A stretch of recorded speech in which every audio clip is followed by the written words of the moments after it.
1939, a former cowboy named E.C. Teddy Blue Abbott published his memoir, We Pointed Them North, describing exactly what dinner really looked like on a cattle trail in the 1880s, and it looked nothing like the steak grilled under the stars that Hollywood later sold to the world. Abbott wrote about nights when dinner was rattlesnake meat, because nothing fresh had been available for days. He wrote about men fighting over a single ladle of bear fat. He wrote about the cook being, after the trail boss, the most powerful person in the entire camp. These are the 11 forgotten dinners that actually fed the men who built the American West. Subscribe now, because number 1 on this list was served only on rare occasions, and some cowboys considered it the single most special dinner on the entire trail. Number 11. Dutch oven dried peach cobbler. What made an exhausted man smile after 14 hours in the saddle?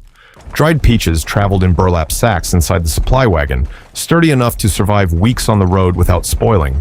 The cook soaked them in water with sugar and cinnamon until they plumped back up, then baked everything inside a Dutch oven buried in the coals, topped with a simple flour and lard crust.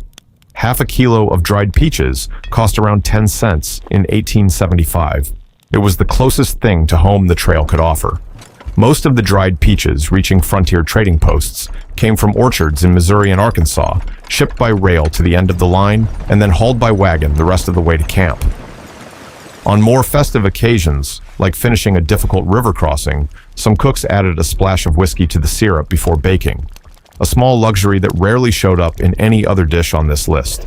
Number 10. Overland trout.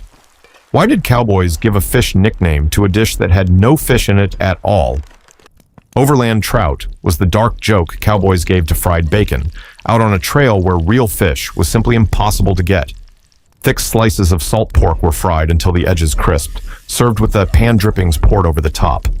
In 1880, half a kilo cost around 12 cents. The joke lasted for decades. Elderly cowboys were still calling bacon trout in interviews recorded in the 1930s. The nickname stuck, partly because bacon showed up at nearly every meal of the day, breakfast, lunch, and dinner alike, which made the joke funnier and more bitter at the same time. Cooks rationed salt pork carefully, since it was one of the few items in the supply box with a nearly guaranteed shelf life for the entire crossing, which made it irreplaceable even once the men were thoroughly tired of the taste. Number 9. Liver and onions. When a steer was slaughtered on the trail, what happened to the organ that spoiled the fastest? Liver, one of the most perishable organs, had to be eaten the same day the animal was killed. The cook sliced it thin, dredged it in flour, and fried it fast in a hot pan alongside sliced onion until golden. It was rich in iron, badly needed by men who bled often from rope and horn accidents. It wasn't an everyday dish. It only appeared when fresh meat was on hand, which made those nights memorable. The cook sliced the liver as thin as possible, almost translucent, because the cooking time had to stay short. Left in the pan too long, the organ turned tough and picked up a bitter edge no seasoning could hide. When no onions were left in the wagon, experienced cooks turned to wild onions found near creek beds, which grew freely along much of the route. Number 8. Fried squirrel or rabbit. What did a cowboy hunt when big game was out of reach? Squirrel and rabbit, plentiful along nearly every trail route, supplemented the beans and beef diet at the cost of nothing but ammunition. Cleaned and cut into pieces, they were fried in lard until golden outside and tender inside. It was one of the few dinners that depended entirely on a man's own aim, not on the supply wagon. This job usually fell to the youngest cowboys in the outfit, while the more experienced hands focused on managing the herd during the day. The choice between squirrel and rabbit also varied by region. Squirrel was more common along wooded river bottoms, while rabbit dominated the open plains stretches where there was hardly a tree in sight. It's worth understanding the coffee that came with every one of these dinners. Starting in 1873, a merchant named John Arbuckle began selling pre-roasted, sealed packages of coffee beans, an innovation that dominated the frontier market so completely that Arbuckles became a generic word for coffee on any Western trail, regardless of the actual brand. Every package came with a peppermint stick tucked inside, and the cowboy who volunteered to grind the beans that night got to keep the candy. Men who had already ridden 14 hours still competed for that job, just for that small piece of sugar. Number 7. Dutch oven squash and salt pork. What did frontier trading posts sell that almost never makes the cowboy food lists? Winter squash, bought or traded at posts along the route, kept for weeks without refrigeration. Cut into cubes and cooked inside a Dutch oven alongside pieces of salt pork. It soaked up the rendered fat until soft and lightly sweet. It was one of the rare trail dinners that included an actual vegetable, not just starch and beans. One of the better-known stops along what became known as the Western Trail was Doan's Store at the crossing of the Red River, where entire outfits stopped to resupply before facing the driest stretch of the journey. Squash was one of the few fresh items that survived transport that far, which made it rare enough to become a topic of conversation among the men whenever it showed up in the Dutch oven. Number 6. Roasted prairie chicken. What wild bird became a special occasion dinner out on the plains? The prairie chicken, plentiful across open grassland, was hunted whenever a cowboy had spare time and ammunition. Plucked and cleaned right at camp, it was roasted whole over coals or inside the Dutch oven, seasoned with nothing but salt. The meat was leaner than domestic chicken, but it offered a welcome break from the monotony of salted beef. In spring, males of the species gathered in open areas known as booming grounds, where they repeated a ritual display to attract females, a habit predictable enough that experienced cowboys knew exactly where to look for the bird at that time of year. Outside mating season, finding a flock took considerably more luck, which made the dish more common in certain months than others. Tapitim. Number 5. Antelope stew.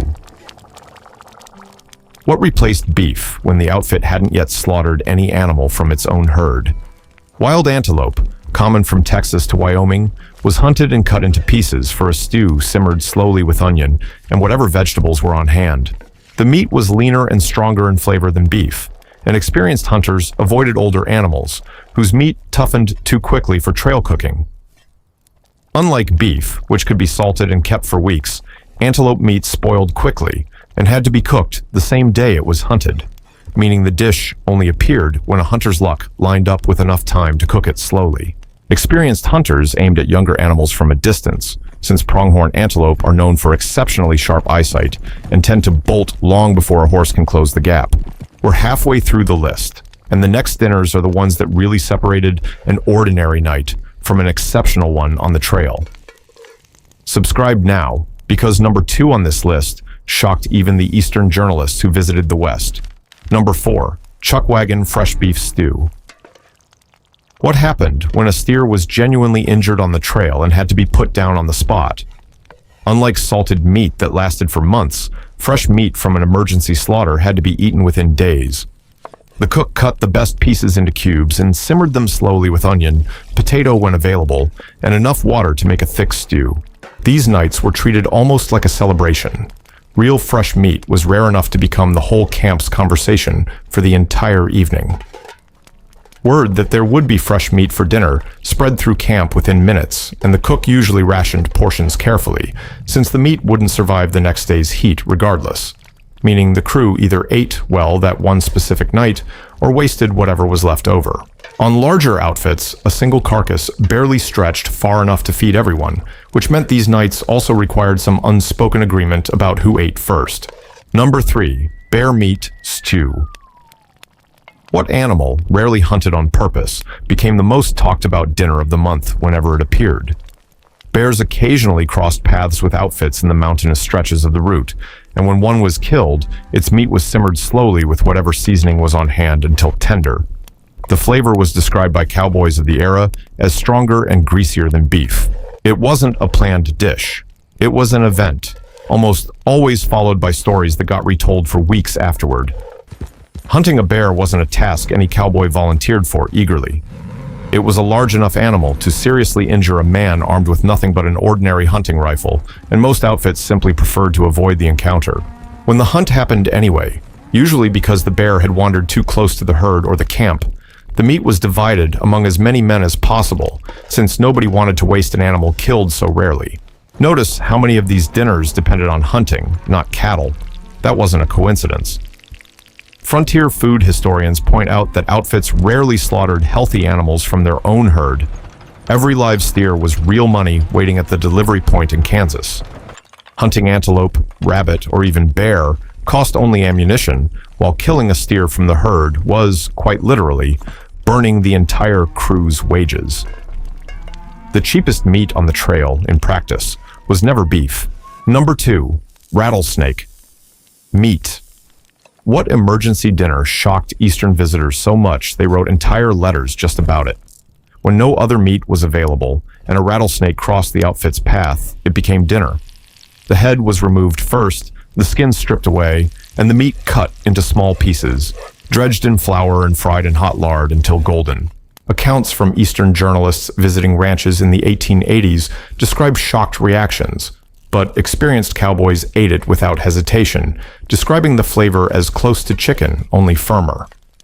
Before anything else, the cook had to be certain the venom glands located in the head were fully removed and discarded. A mistake at this step could seriously injure whoever handled the meat afterward. For that reason, not every cowboy volunteered to clean a rattlesnake.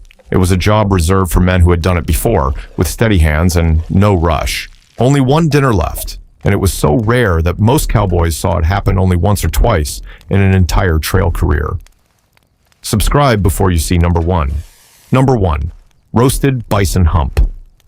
At the top of this list sits the rarest, most respected dinner in all of trail culture, the hump of a slaughtered bison.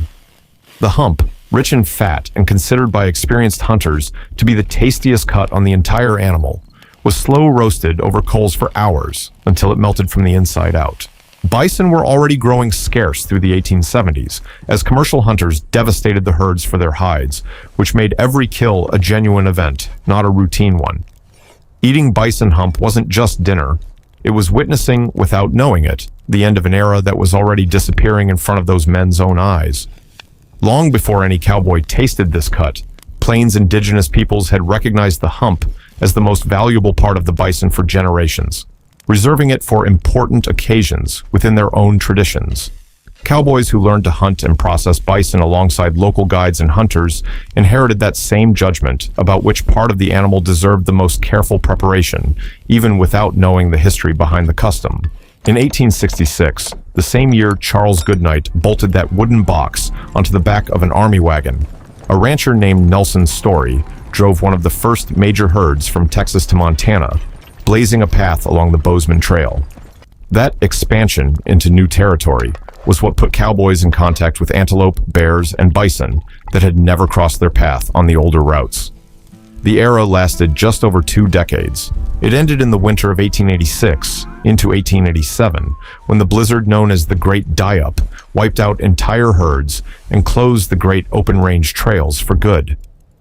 Teddy Blue Abbott lived long enough to write about all of it, and decades later, his memoir remains one of the few real windows into what these men actually ate, far from any movie camera.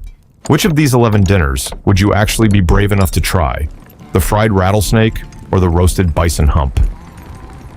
Tell us in the comments, and if you enjoyed seeing the real side of the trail, subscribe and turn on notifications, because there's a lot more forgotten history waiting just past the next ridge.